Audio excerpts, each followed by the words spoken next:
In today's video from Demystifying Proposals, we're going to talk about the white glove, how the last proposal review should be conducted. At your white glove, you should have a 100% complete document. This is what the final proposal will look like. You want to look at page count compliance, you want to look at widow orphan control, proper labeling, etc.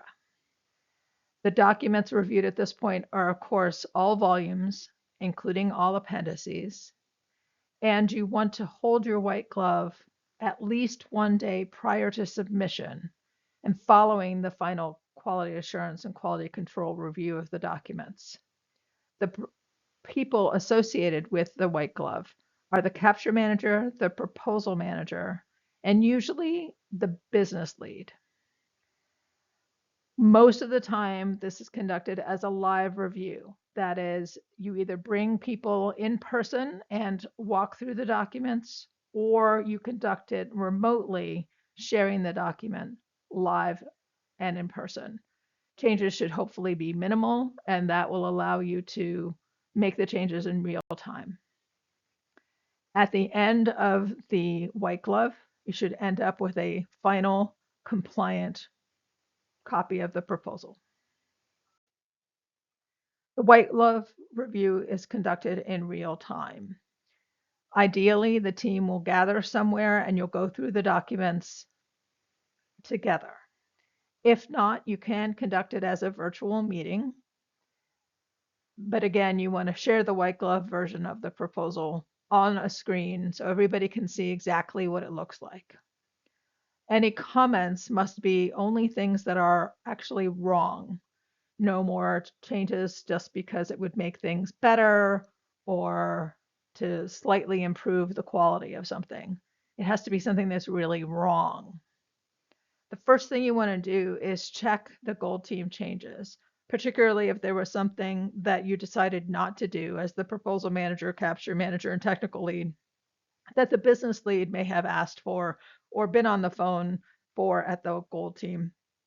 You need to explain to them why you didn't do something like that. You may have explained it in a previous conversation, so you don't necessarily need to do it at the white glove, but make sure that everybody understands any decisions that were made at Gold Team as you're checking that the changes that you did implement for Gold Team were accepted. Then you want to check the layout, make sure that the format looks good, make sure that there aren't any widows or orphans, make sure that all the headings are on the same pages as the content that relates to them, that kind of thing. You want to check the numbering of the tables and the figures and the exhibits. So you want to check that your tables are numbered sequentially, if that's how you number your tables. If you number your tables based on sections or your figures based on sections, that within the section they're numbered sequentially.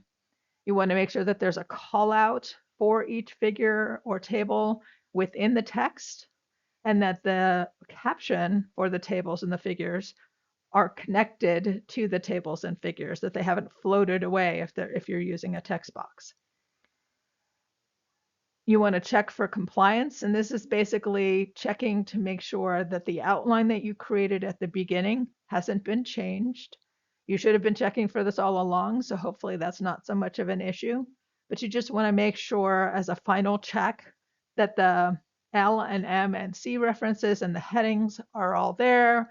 They all match what you expect them to be for all of the different sections, and that there's a general view that all of the things in each section are compliant with what the RFP instructions are asking for.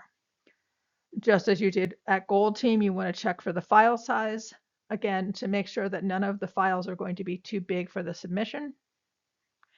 You want to make the changes as needed pretty much in real time so that you can double check as you make the changes so that nothing has gone haywire when you make a change, which is also part of the reason that you only make changes that are things that are wrong. So that if you add a sentence or you add something, that you're not going to bump it into another page, or you're not going to create issues with the layout or any of those kinds of things.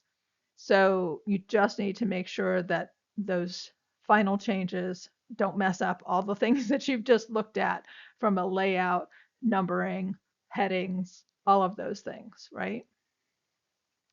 And then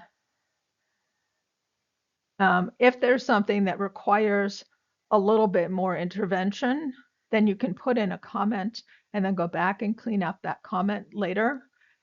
But ideally, you would finish White Glove with a complete document.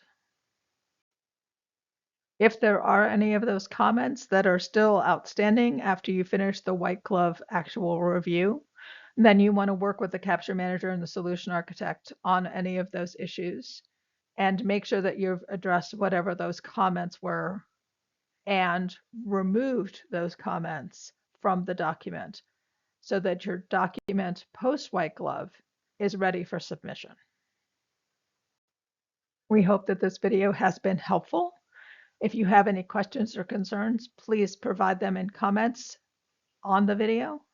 Thank you from Demystifying Proposals.